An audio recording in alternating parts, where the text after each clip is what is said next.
Halo Sobat Trainer, di sini kita bertemu lagi dengan saya Ahmad Fauzan Alfi, di mana di pertemuan kali ini kita akan membahas terkait SEO atau Search Engine Optimization.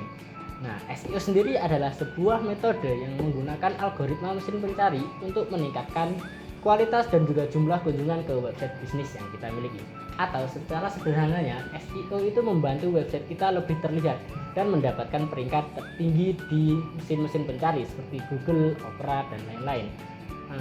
Atau lebih mudahnya gini, ketika kita menggunakan SEO sebagai metode untuk membuat pemasaran terkait bisnis kita, maka akan semakin banyak orang yang mengunjungi website bisnis kita. Nah, ketika orang banyak mengunjungi website kita, tentu website kita akan naik peringkatnya. Atau contohnya itu seperti ini, ketika kita sedang lapar gitu ya, kita kan akan mencari rekomendasi makanan di Google. Kita akan mencari di Google, mengetik seumpamanya itu rekomendasi makanan ayam enak. Nah, maka Google akan otomatis menampilkan yang paling atas itu makanan atau produk yang sudah banyak diketahui oleh orang, seperti contohnya itu merek-merek ternama McD, Richeese, dan lain-lain. Itulah kenapa kita menggunakan SEO untuk meningkatkan atau mendapatkan rating yang tinggi atau peringkat tinggi dari website kita. Nah, kemudian ada manfaat dari SEO. SEO ini memiliki banyak sekali manfaat ya, terutama bagi website bisnis yang sedang kita bangun.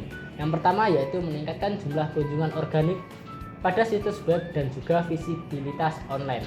Ketika kita semakin banyak memposting sesuatu di website bisnis kita, maka akan semakin banyak orang yang mengunjungi website kita. Itu akan secara tidak langsung meningkatkan peringkat dari website bisnis kita.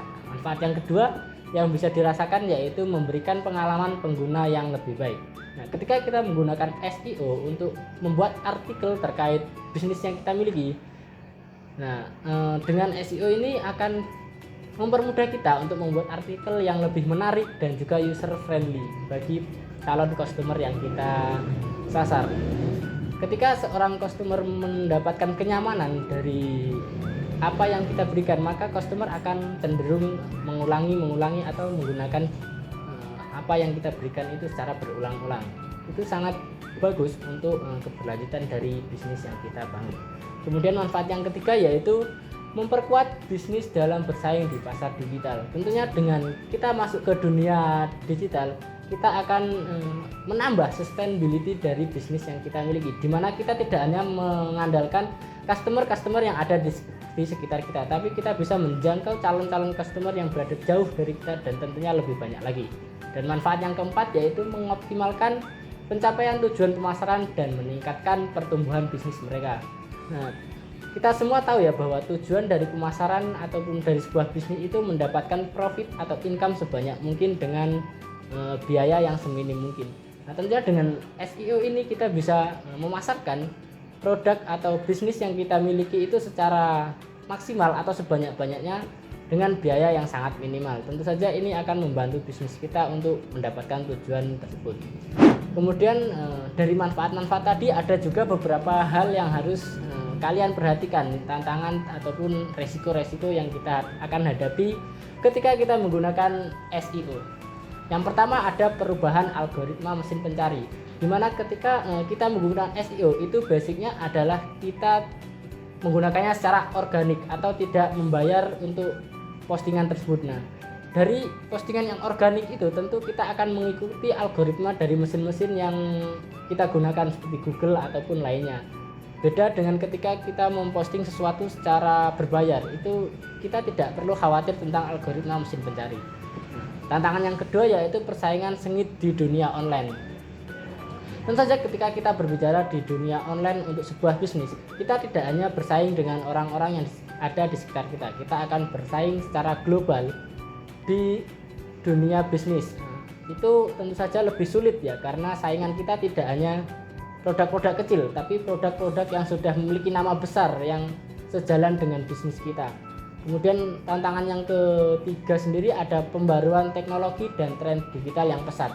Nah, tentu saja bagi bisnis yang baru memulai pemasarannya secara digital, tentu kita terlalu dini untuk membuat tren sendiri. Nah, secara tidak langsung atau mau tidak mau kita harus mengikuti tren digital yang sudah ada. Nah, itu semua kita harus update tentang tren-tren tersebut. Jadi kita harus sering-sering memantau baik itu Google ataupun mesin-mesin pencari yang lainnya. Kemudian ada tantangan yang keempat, yaitu pengukuran dan analisis hasil SEO. Nah, di SEO ini tidak menampilkan seberapa lama orang membaca artikel kita, atau orang itu membaca artikel yang kita buat itu semuanya atau tidak, itu tidak ditampilkan. Mereka hanya menampilkan berapa orang yang sudah melihat saja, entah itu melihat hanya sekilas ataupun bagaimana, mereka tidak menampilkan. Itu menjadi tantangan tersendiri bagi kita. Kemudian tantangan yang kelima, ada keterbatasan dalam accessibility dan penggunaan panduan gaya, juga menjadi faktor yang menghambat dalam implementasi SEO yang efektif. Kemudian tantangan selanjutnya juga ada kurangnya dukungan dari lingkungan eksternal. Eksternal ini juga sangat berpengaruh ya bagi kita yang membangun sebuah bisnis baik di digital ataupun konvensional. Nah, dalam konteks ini UMKM perlu mendapatkan dukungan dari pemerintah dan lembaga terkait untuk mengatasi kendala yang ada, seperti keterbatasan sumber daya dan pengetahuan. Apalagi SEO ini kan masih cukup awam gitu ya, belum banyak orang yang tahu tentang SEO itu apa, cara menggunakannya dan bagaimana, kemudian SEO yang baik itu seperti apa. Selain itu, pemilik UMKM juga harus menyadari pentingnya SEO sebagai alat strategis untuk mencapai tujuan bisnis mereka dan meningkatkan keberlanjutan dari bisnis yang mereka bangun. Nah, itu tadi ya, kita sudah mengetahui banyak sekali manfaat dan juga tantangan yang ada ketika kita menggunakan SEO sebagai media pemasaran dari bisnis kita. Nah, sekarang saatnya kita praktek nih, bagaimana sih cara membuat SEO yang baik dan menarik. Let's go.